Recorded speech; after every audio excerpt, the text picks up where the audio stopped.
A diferencia de los demás griegos que defienden el desfiladero, los espartanos no sienten temor de enfrentarse a un ejército infinitivamente superior en número porque viven en una sociedad que, a través de su modelo educacional, sus valores y costumbres, les ha preparado para ese momento.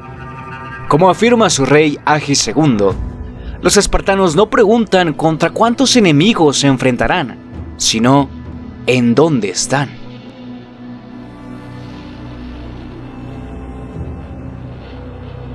Los espartanos, su fiereza, valentía y honor son de sobra conocidos gracias a la cultura popular. El día de hoy, es para mí un honor hablarles de cómo se forjaba un guerrero espartano, cómo éste se preparaba, cómo era criado y educado para su propósito en la vida: matar y morir con valor. Bienvenidos, esto es la Agogé, la educación espartana.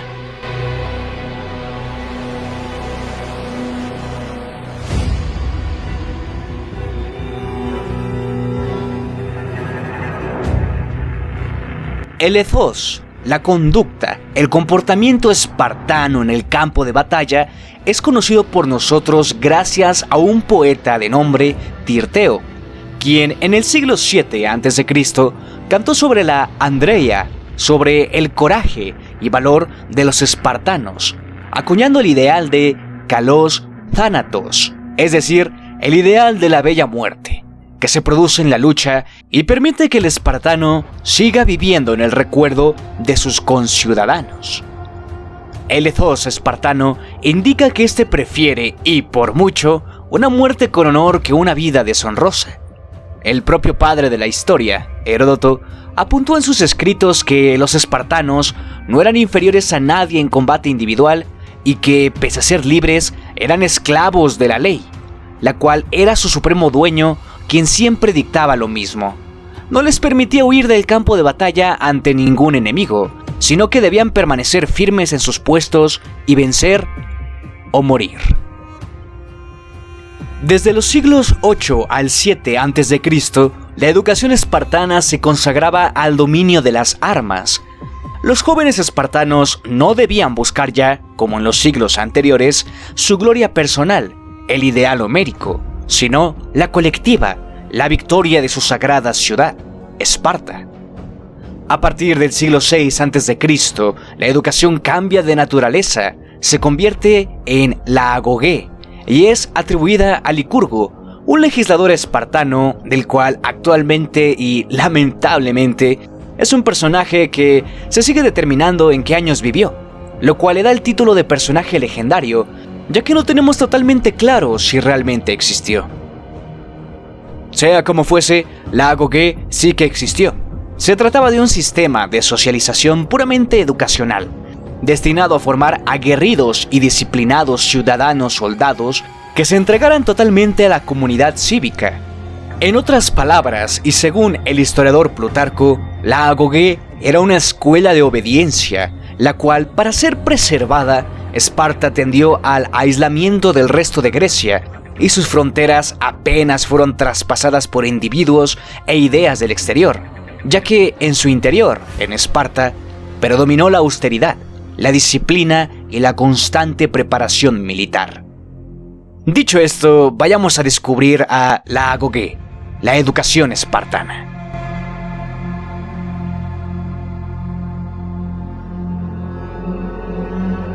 La forja de un guerrero espartano comenzaba a nada más nacer.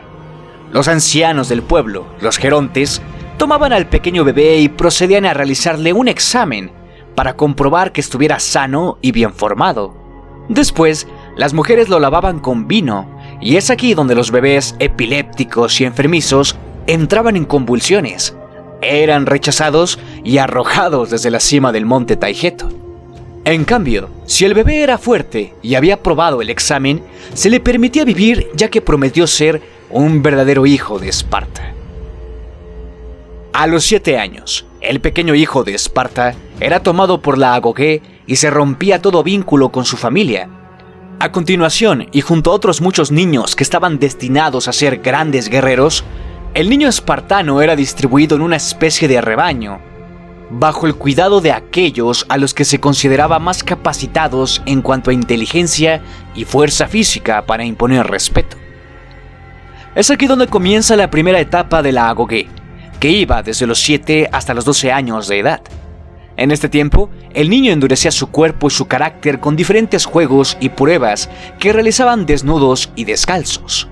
De aquí y hasta terminar su formación como guerrero, y si es que lo lograba, el niño y posteriormente el joven no conocería el cabello sobre su cabeza, pues ésta se mantendría continuamente afeitada. A diferencia de la creencia popular, los niños espartanos no solo entrenaban su cuerpo, sino también su mente, pues desde esta edad se les enseñaba a leer, escribir, a expresarse oralmente y algo de música, danza y poesía. Era un requisito totalmente indispensable que el niño, desde ya esta etapa, mostrase un cuerpo fornido y atlético, ya que en caso de ser obeso, se le deshonraba e incluso se le golpeaba. Desde aquí, para el niño espartano, el deporte y la exigencia física serían algo constante en su vida, no solo por servir de entrenamiento y preparación para el combate, sino porque generalmente estaban obligados por la ley a ejercitarse 2 veces al día. A los 12 años comenzaba la segunda etapa de la agoge. En este punto, a los niños se les asignaba un instructor más distinguido y respetable. Sobre su modo de vida, conocemos que los castigos corporales estaban a la orden del día. Los jóvenes permanecían siempre en grupos, tanto en los ejercicios del día como en el descanso de la noche. Sin embargo, no dormían en camas cómodas, pues las cañas que crecían en las riberas de los ríos les servían para que con sus propias manos crearan sus lechos.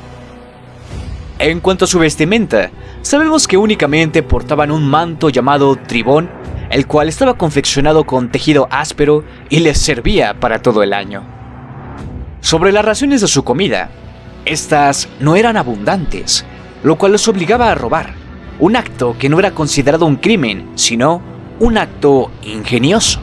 Precisamente, si el joven espartano quería más alimento, tenía que robarle a los hilotas, los esclavos de Esparta, y si era capturado en el acto, era golpeado y castigado, pero no por robar, sino por la sencilla razón de haber sido capturado, ya que esto demostraba su falta de ingenio. Una curiosidad es que a partir de esta etapa, a partir de los 12 años, era común que los niños espartanos comenzaran a entablar relaciones sexuales con compañeros suyos, que eran mayores y más prestigiosos.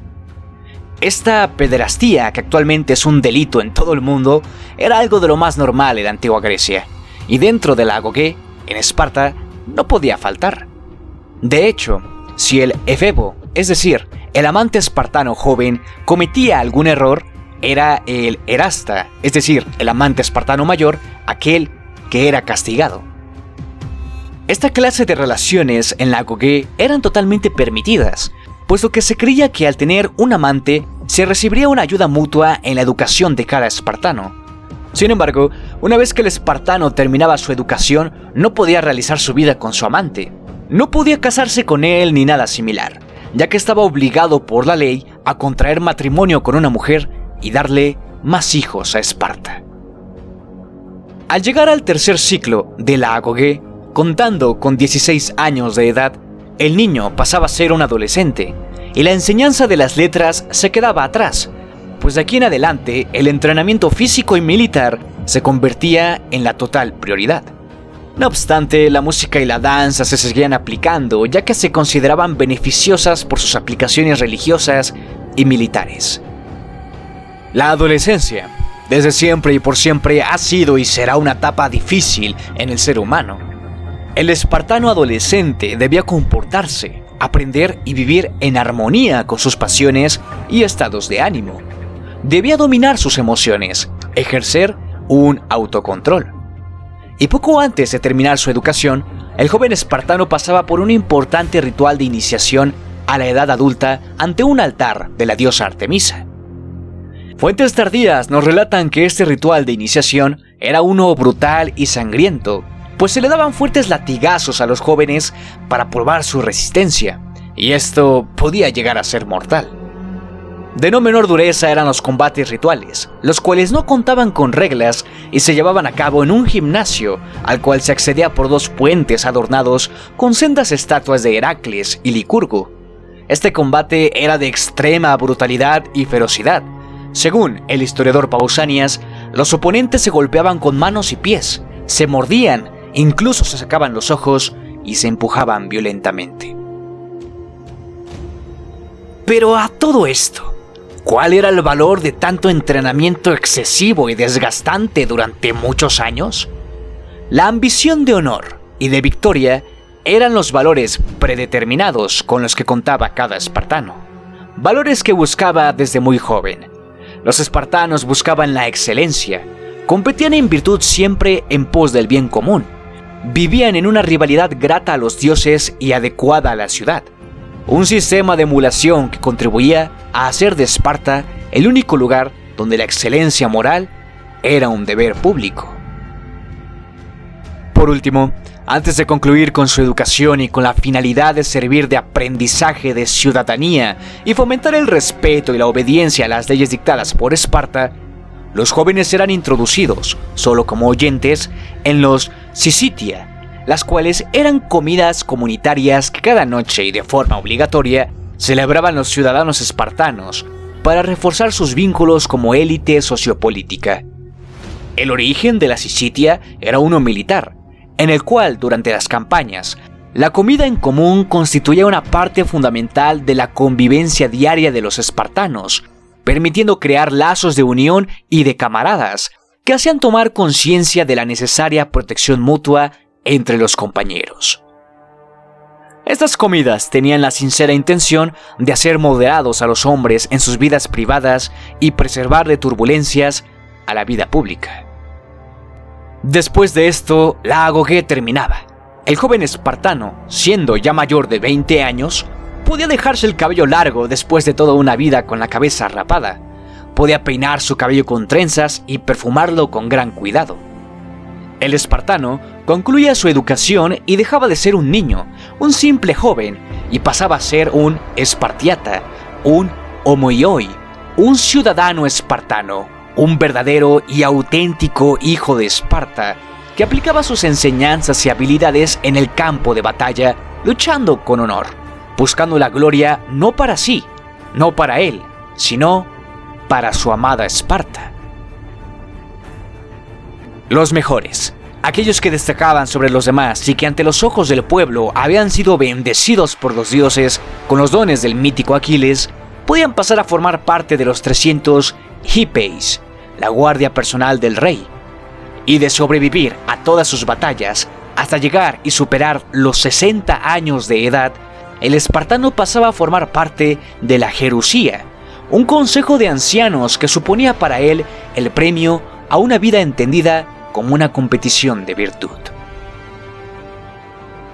Con toda esta educación, no es de extrañar que el ejército espartano fuese muy temido en la antigua Grecia. Desde luego que no era invencible, por supuesto que los espartanos perdían batallas y morían, pero eso era lo de sobra. El haber luchado bien, en nombre de su sagrada ciudad, era el mayor éxito que podían obtener en vida. Sin lugar a dudas, los espartanos figuran entre los mejores combatientes que el mundo antiguo y el mundo en general han tenido.